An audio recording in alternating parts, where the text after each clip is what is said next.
boys were growing up, we have 3 boys. It was one of my jobs to make sure that they were ready for school. As I was going out the door, it became a habit for me. I would just say, have a great day, make it count today. And as the kids got older, I continued to do that. But when Spencer was deployed, one of the last conversations that we were able to have with him, and it was sketchy, that communication was not always good, and it would cut in and out. And at the end of the conversation, it was late. It was time for me to go to bed, and I had early morning, and so I said, Spencer, I love you. Goodbye. Have a great day. And he stopped and he said, I know, Dad, I'm making it count.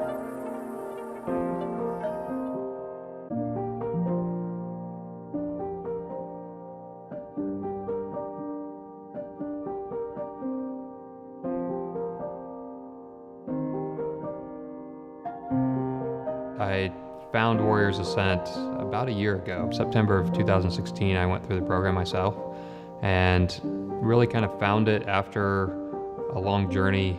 I actually got out of the Army in 2006, got out and was fine. I was doing great. Ended up getting a job, got married, and everything was going well. It was one of those things where I knew I had changed some after the war, but it didn't really seem to affect anyone else, and it wasn't really anything I was willing to admit. And so really at my wife's insistence, she recommended, I kind of find a program. It kind of felt like the right time, like it felt like, yeah, it's affecting people other than myself. So the Spencer Duncan Make It Count 5K is an awesome way for us to showcase the larger community. In my job, I get to see all these companies and individuals that come in, they learn about Warriors Ascent and how they can help, and they think, oh, this is fantastic.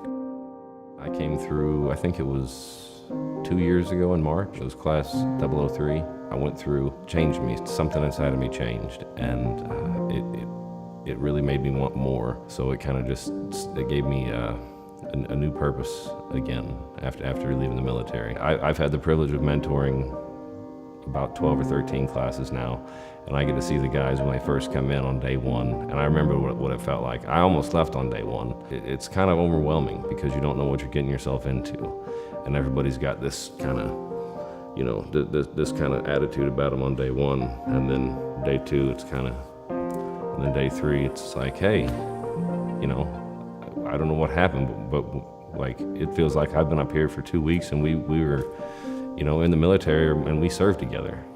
And the guys that I've been through here with and seen come through here, it's saved them and their families too. And we're forever indebted to the Duncan family for the sacrifices they've made and to still keep moving forward. I can't explain all of the irrational thoughts that a grieving mother has, but I sure don't want people to forget him. And I suppose in maybe some way, this is my way of making sure that message is clear, that Spencer is not forgotten. We had 21 years with him, and that wasn't enough. This problem we have with veterans not having what they need is huge, and we're not going to solve that problem. But what we can do is give hope. And if we can give one person hope, we can change that one person's life. And if we can change one person's life, we can eventually change the world. People need something to believe in. People need hope. And when you can give them an opportunity to be part of something bigger than themselves, that makes them feel good as well.